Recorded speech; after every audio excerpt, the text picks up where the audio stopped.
কি নতুন ফোন কেনার চিন্তা করছেন? তাহলে ভিডিও আপনার জন্য। গত এক মাসে বা তারও আগে আমরা খুব একটা ফোন আসতে দেখিনি, তেমন কোনো ফোনই আসেনি। বাট আগামী মাসে নতুন ফোন অনেকগুলি আসতে চলছে, তার মধ্যে অফিসিয়ালি আসছে এবং গ্রে মার্কেটেও আসতে চলছে। প্রচুর পরিমাণে ফোন, কী ফোন থাকবে, সেগুলোতে কী নিয়ে আসছে সব কিছু জানবো আজকের এই ভিডিওতে। First of all, Redmi note সিরিজের স্মার্টফোন চায়নাতে লঞ্চ হয়েছে, আপনারা জানেন, রেডমি নোট 17। বাট ইন্ডিয়ার মার্কেটে এই স্মার্টফোনটা লঞ্চ হতে চলছে আগামী মাসেই, এবং সেটা 6 তারিখেই লঞ্চ করার কথা রয়েছে। তো আমরা অনেকেই চাই একটু গ্লোবাল রম বা ইন্ডিয়ান রম হলে সুবিধা হয়, সেক্ষেত্রে এই স্মার্টফোনটি বাংলাদেশে আসার পসিবিলিটি রয়েছে। তবে রেডমি নোট 17 সিরিজের প্রত্যেকটা ডিভাইস বা বড় ভাইগুলো লঞ্চ হবে কিনা নট শিওর।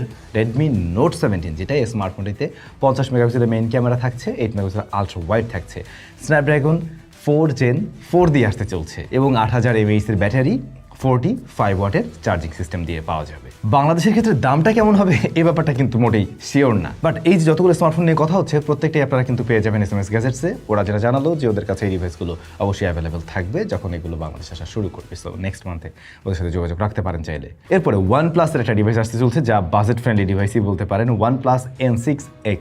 কোনো একটা টেক নিউজে শেয়ার করছিলাম। বাট এদিকে ইনফিনিক্স একটা দারুণ স্মার্টফোন নিয়ে আসতে চলছে, এমনকি বাংলাদেশ মার্কেটে আপনারা অফিসিয়াল এই ডিভাইসটা পেয়ে যাবেন, ইনফিনিক্স হট 70 প্রো, গরম 70 প্রো। ফোনটার রিয়ারেও একটা ছোট্ট ম্যাট্রিক্স ডিসপ্লে আছে এরকম বাজেট ফ্রেন্ডলি স্মার্টফোনে। মিরর ডিমেনসিটি 7100 রয়েছে। সো এটা মোটামুটি 5G একটা ফোন। আই থিঙ্ক যেই জায়গাটা অনেকের জন্য একটু সুবিধা দিবে। 50 মেগাপিক্সেলের main camera, 8 megapixel ultra wide camera, 6000 mAh এর ব্যাটারি এবং 45 ওয়াটের চার্জিং সিস্টেম। তো এই ডিভাইসটা আমরা ইন্টারন্যাশনালি কিংবা ইন্ডিয়ান মার্কেট তো লঞ্চ হতে দেখবো, পাশাপাশি বাংলাদেশ মার্কেটও আপনারা অফিসিয়ালি পেয়ে যাবেন, এমনকি রিভিউ ইউনিট স্টুডিওতেই আছে।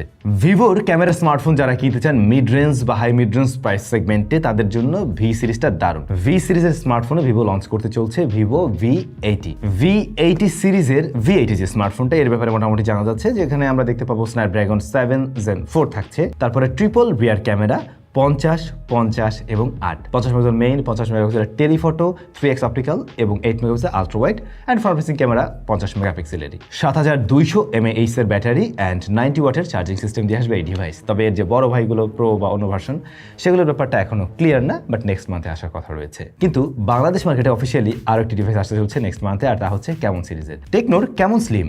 ডিভাইসটা পাতলা হবে, ওদের ওই যে পোভা স্লিম যে স্মার্টফোনটা দেখছিলাম অলমোস্ট সেরকমই, বাট ভিতরে জিনিসপত্র হয়তো তফাৎ থাকছে।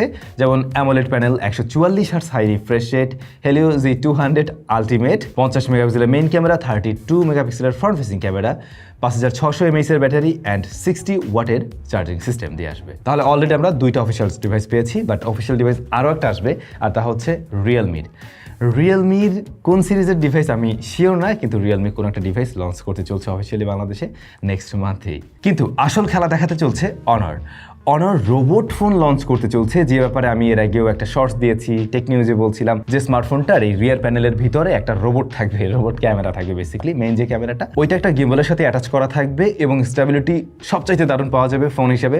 প্লাস হচ্ছে ওই গিম্বলটা বা ওই ক্যামেরাটা রিয়াক্ট করতে পারে এরকম কিছুটা, তো যে কারণে মনে হচ্ছে যে জিনিসটা রোবটের মতো কিছুটা কাজ করছে। সো এই স্মার্টফোনটা চায়নাতে লঞ্চ করতে চলছে এবং সেই লঞ্চিং ইভেন্টে আমার নিজেরও এখন পর্যন্ত যতটুকু জানি সবকিছু মিলে সবকিছু ঠিকঠাক থাকলে আমি নিজে উপস্থিত থাকবো।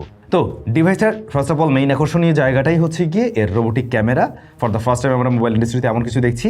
দ্বিতীয়ত হচ্ছে গিয়ে LTPO অ্যামোলেড প্যানেল আছে, 120 হাই রিফ্রেশ থাকবে, স্ন্যাপড্রাগন 8 Elite Gen 5 থাকছে, 200 মেগাপিক্সেলের মেইন ক্যামেরা, 200 মেগাপিক্সেলের telephoto zoom lens and 50 megapixel ultra wide and 50 মেগাপিক্সেলের ফ্রন্ট ফেসিং ক্যামেরা। সুতরাং ক্যামেরাতেও ফোকাস করতে যাচ্ছে এই স্মার্টফোন, খুব সহজেই বোঝা যায়। 6000 mAh ব্যাটারি অ্যান্ড 120 ওয়াটের চার্জিং সিস্টেম। যদি আমি এর লঞ্চিং ইভেন্টে যাই তাহলে তো অবশ্যই সেখান থেকে একদম আপনাদের লাইভ সব কিছুই দেখাতে পারবো যে আসলে ডিভাইসটা কেমন, যেভাবে বলা হচ্ছে সেরকম কিছু আমরা দেখতে পাই কিনা। বাট যারা এই সমস্ত বড় ভাইদের জন্য ওয়েট করছেন তারা খুব ভালো করেই জানেন পিক্সেল তাদের 11 সিরিজ লঞ্চ করতে চলছে। পিক্সেল 11 সিরিজ এবারে আশা করছি ডিফারেন্ট কিছু দিবে, বিশেষ করে এসওসিতে। যেমন স্মার্টফোনের এবারের এসওসি হিসেবে থাকছে Tensor G6 এবং 2nm এর এসওসি। ধারণা করা হচ্ছে প্রিভিয়াস জেনারেশনের যতগুলো এসওসি ছিল ওদের সবগুলোর থেকে এটা অনেক বেটার পারফরমেন্স করবে। পারফরমেন্সের জায়গাটাকে অনেক বেশি গুরুত্ব দিয়ে দেখা হয়েছে, এমনকি অতিরিক্ত আগের মতো হিট জেনারেট করবে না। দেখা যাক আসলে সেটা ঠিকঠাক হয় কিনা। স্মার্টফোন 12 তারিখে লঞ্চ করতে চলছে গুগল এবং OLED প্যানেল থাকবে এই ডিভাইসে। অফকোর্স 50 মেগাপিক্সেলের মেইন ক্যামেরা, 48 মেগাপিক্সেলের telephoto and 48 megapixel ultra wide, 13 মেগাপিক্সেলের front facing camera. Pixel 11 Pro 4850 mAh এর ব্যাটারি, বাট এর যে সবচেয়ে বড় ভাই যেটা ওটার ব্যাটারি আর একটু বড় হবে ডেফিনেটলি, এবং একেবারে ছোট ভাই যেটা সেক্ষেত্রে আমরা আর একটু সবকিছু কমতে দেখবো, এটাই স্বাভাবিক। তো পিক্সেলের জন্য কারা কারা ওয়েট করছেন অবশ্যই কমেন্ট করে জানান। বাংলাদেশে কিন্তু পিক্সেল এর আগে আমরা অফিসিয়ালি আসতে দেখেছি অন্য চ্যানেলের মাধ্যমে, বাট আমার মনে হয় না যে বছরে এমন কিছু আমরা দেখবো। দেখা যাক দাম আসলে কি রাখছে। আপনাদের জন্য একটা সুখবর দিই, কয়েকদিন আগে মিজুর একটা ফোন আসলো না বাংলাদেশে, লাকি 8, যে স্মার্টফোনটা আমরা অ্যারাউন্ড 25K বা মানে 22 থেকে 24,000-এর মধ্যে আপনারা পাচ্ছেন। সো মিজুর আমি যতটুকু জানি আরেকটু কম দামের ডিভাইসও আসতে চলছে, গ্রে মার্কেটে এভাবে পাওয়া যাবে এবং SMS গ্যাজেটেই পাওয়া যাবে, ওরা যেটা জানালো, এবং সেই ডিভাইসগুলো অ্যারাউন্ড 20K-এর মধ্যে আসার পসিবিলিটি রয়েছে আমি যতটুকু জানি। তো আপনাদের গ্রে মার্কেটের যদি ফোন নেওয়ার প্ল্যান থাকে এরকম প্রাইস সেগমেন্টে, তাহলে আপনারা ওয়েট করতে পারেন, কারণ মিজুর ফোনগুলো আমরা বেটার ডিল দিতে দিচ্ছি, এবং আমি যতটুকু জানি ওই ডিভাইসটাতেও অ্যামোলেড প্যানেল থাকবে ফুল এইচডি প্লাস রেজোলিউশনের। সো এখন পর্যন্ত কনফার্ম এই ডিভাইসগুলো আসবে, এর বাইরেও টুকটাক কিছু ডিভাইস আসার পসিবিলিটি আছে, যেমন ওপোর কে সিরিজের ফোন লঞ্চ হওয়ার কথা রয়েছে, এর বাইরেও আরও টুকটাক বেশ কিছু ডিভাইসই হয়তো আসবে, আইটেলের ফোন আসার কথা আছে। তো সেগুলো আসলে তো আপনারা পাবেন, বাট এই ডিভাইসগুলো মার্কেটে মোটামুটি একটা প্রভাব ফেলবে বোঝাই যাচ্ছে। নতুন ফোন কেনার যাওয়ার চিন্তা ভাবনা করছেন, আর কয়েকটা দিন ওয়েট করেন, বরং সেটাই আপনার জন্য ভালো।